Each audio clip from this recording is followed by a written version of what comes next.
Part 4. Palms District, 656 Jasmine Street, 8:28 a.m. Sarah Jeanette Connor walked from her second-story apartment down to the entrance. She had forgotten to check the mail yesterday afternoon, and her roommate couldn't be relied on in that department. Anything else, maybe, but mail was not high on Ginger's list of priorities. With Sarah, it was like a duty. It was a rare occurrence when she'd get a letter. She never wrote to anybody, so that was no surprise. But there were bills. Bills that she would pay religiously, always depleting her meagre bank account at the beginning of the month and scrimping by on tips the remaining weeks, satisfied and secure that all her debts were promptly paid.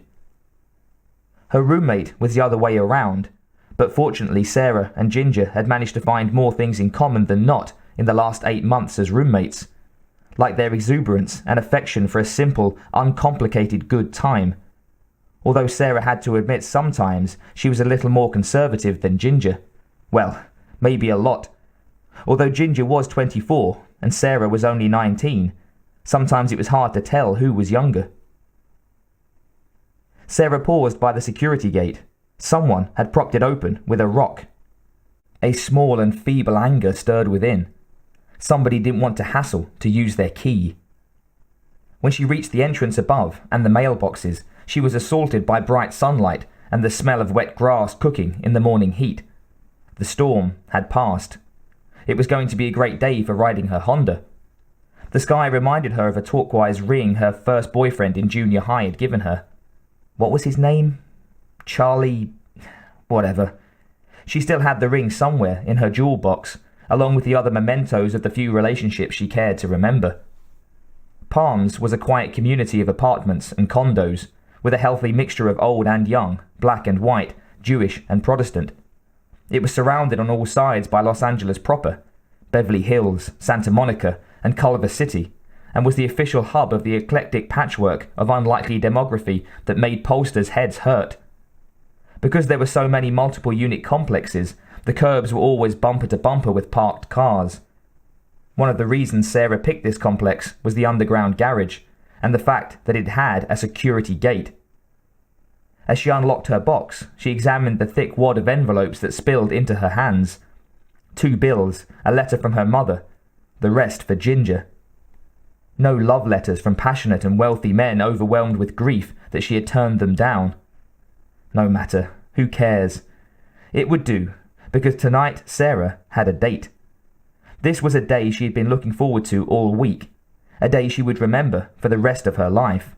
Well, Sarah chuckled to herself. Let's not get carried away. He wasn't Prince Charming, or even an especially wonderful man, but he did have tickets to the Julian Lennon concert at the Bowl. Sarah folded herself into a diaphanous daydream, filled with ardour that began politely with romantic possibility, then rose to a crescendo of ecstatic. Ginger Ventura jogged up the sidewalk and crashed into Sarah's fantasy, smiling as if reality were actually more fun. The tall brunette was out of breath, but not energy. She ran in a place as they talked, her shoulder-length ebony curls bouncing like electrified licorice as she hopped from one leg to the other. The headphones blasting Bruce Springsteen into Ginger's ear at a volume Sarah could easily hear were held on by a sweat-soaked headband. Sarah smiled broadly at her roommate.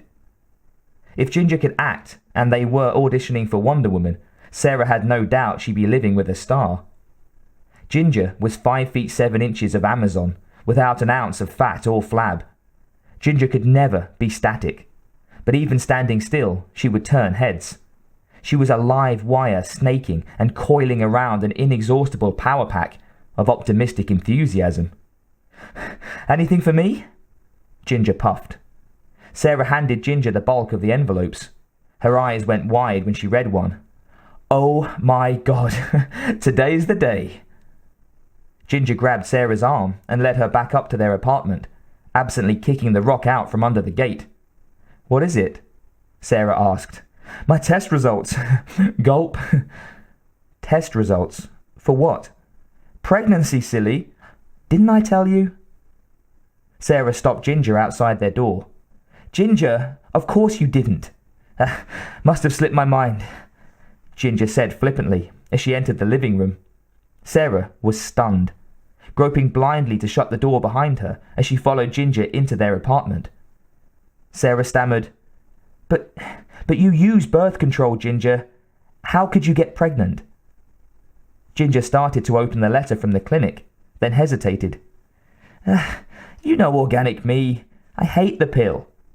And foam does have a 20% failure rate, so I missed a period last month. So..." Sarah stared at the letter. "Well, what's the verdict?" Ginger covered her worry with a sly grin. "Bet you $5 it's negative. Ginger, open it." Ginger looked down at the paper. "Right," she said, sounding brave and macho and unwavering and scared shitless. She opened the letter. Sarah watched her friend's eyes as they rapidly scanned the contents. Then they looked up at her with a kind of dull acceptance. "What name do you like? Maybe just Junior, huh?" Sarah's heart sank. "Oh no, Ginger. My God. What are you... are you going to... Ginger..." Ginger grimaced, then crumpled the letter and tossed it on the coffee table. "You want to know what I'm going to do? Have a drink."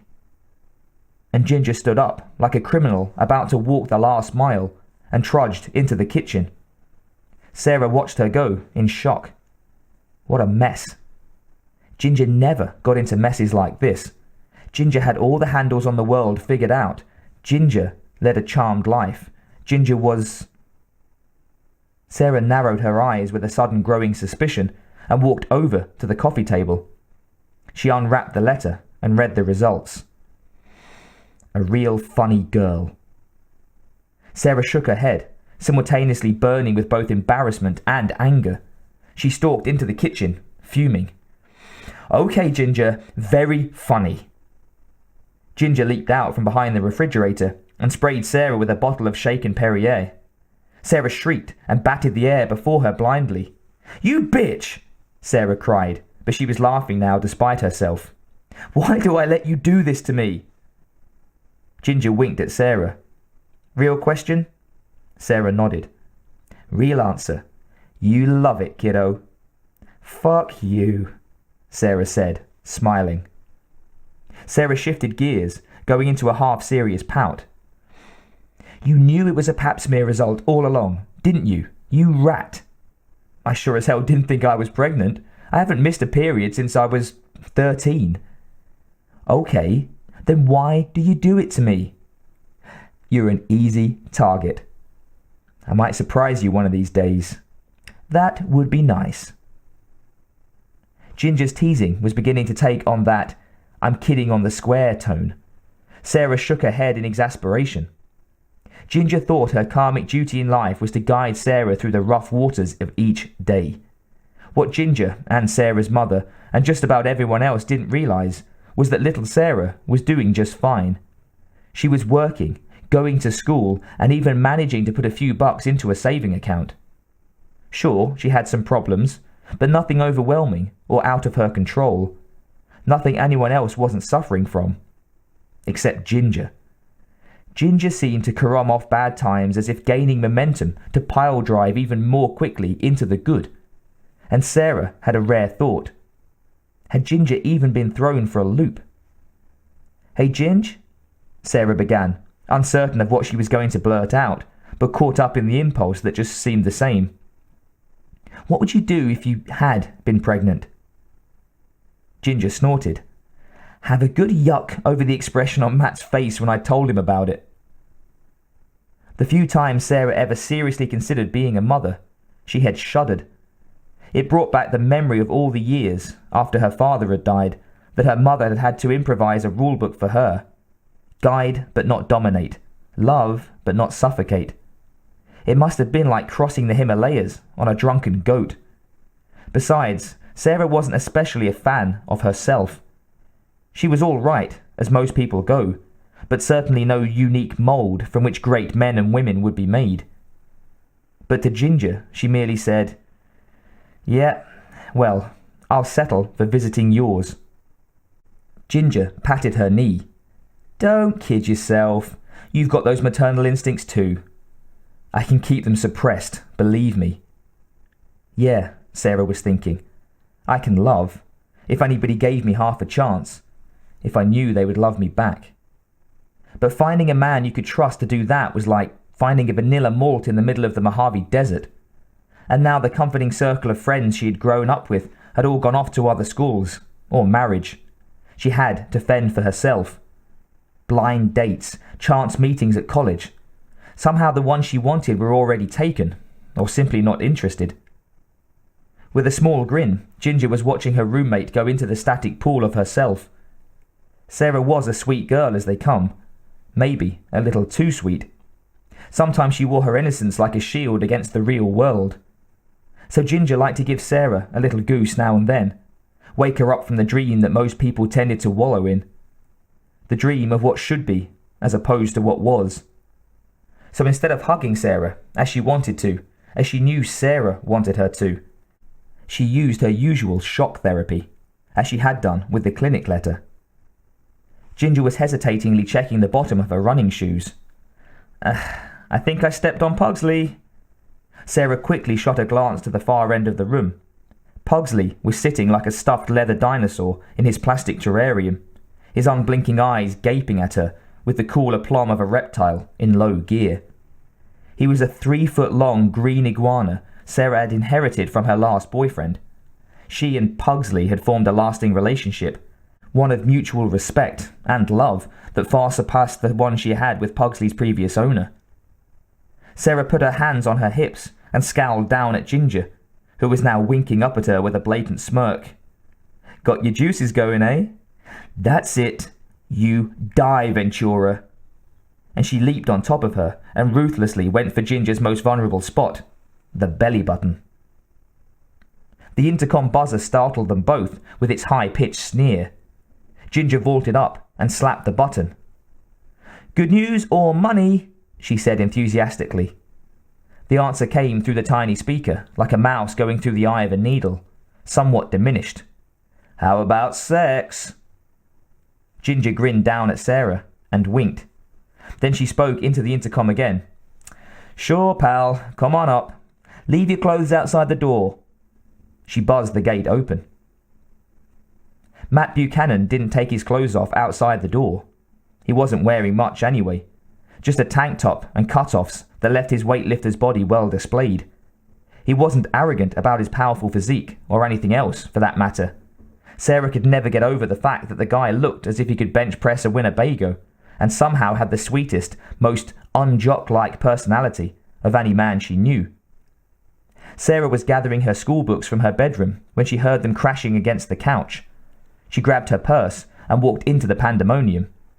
3 4s out of 5, pal, Ginger was yelping as she wiggled out from underneath Matt, pulling his index finger back and spinning him onto his butt. Sarah, help me with this animal. Sorry, I've had enough for one morning, Sarah said, and sat on the couch while she brushed her light brown shoulder-length hair into a ponytail and tied it off with an elastic band. Ginger and Matt were embracing now, smiling at one another in that momentary and very private way that two people in love always do. There was so much puppy dog adoration in Matt's eyes that Sarah felt envy rush through her. She hadn't had too many boyfriends. Some of them really liked her, but she had never managed to inspire the kind of passion that was going on in Matt's eyes. Sarah knew one day she would. Maybe even tonight. As they walked to the parking garage underneath the apartments, Matt slipped his arm around Ginger's and Sarah's waists and hugged them both. Sarah kneeled by her Honda Elite scooter. After securing the chain, she turned to her roommate. Pick you up after work? Ginger nodded. Hey, why don't we all go over to Stoker's and have a pizza afterwards? Sarah was only partly successful in suppressing the nervous anticipation in her voice. Sorry, I've got a date tonight. Matt mock-punched her in the arm. All right, Sarah. No big deal, Matt. Just a guy I met at work. You mean that guy with the black Porsche? Ginger wanted to know. Sarah nodded, but then grimaced. I don't know. He's probably a member of the Schmuck of the Month Club. Matt put his arm around Sarah's neck and led her off a few paces. "You need anything, Sarah?" Sarah was genuinely confused. "Like what?" "You know, a little money for emergencies, in case this guy gets the touchy-feelies before he springs for dinner. I mean, what do we know about this man? He could strand you in some god-awful place like Anaheim, huh?" Sarah gave him a wry smile and lifted his arm off her shoulders. "No thanks, Dad. I've gone on a date before." Sarah described her faint and deeply buried voices of reason, the little Sarahs, as a joke, because that's what they sounded like. Little versions of herself sitting inside, watching and tusking whenever she started boiling over with an emotion she expected might be inappropriate. Sometimes she relied on the little Sarahs. Sometimes she felt like choking them. Now they reminded her that Matt and Ginger cared about her, and she relaxed into a smile. "I can take care of myself." Matt lunged at her and gently bit the end of her nose. "Yeah? But what would you do if you tried that?" Sarah unhesitatingly rabbit-punched Matt's rigid stomach. It couldn't have hurt him, but he staggered back, gasping for breath, and clutched at Ginger. As he writhed theatrically, Ginger ignored him and kissed Sarah on the cheek. "See you tonight." Sarah hopped on the scooter and pressed the ignition button. The 125cc engine whined a protest. Sarah looked back to wave goodbye and saw Matt leap to his feet like a ballet dancer. "Bye, Sarah," he said, grinning. What a clown. She loved him, and Ginger. She gestured a goodbye and gunned the Honda up the concrete ramp into the warming sunshine. Her mind did not detect anything out of place, any clue whatsoever that this was to be the last normal day of her life.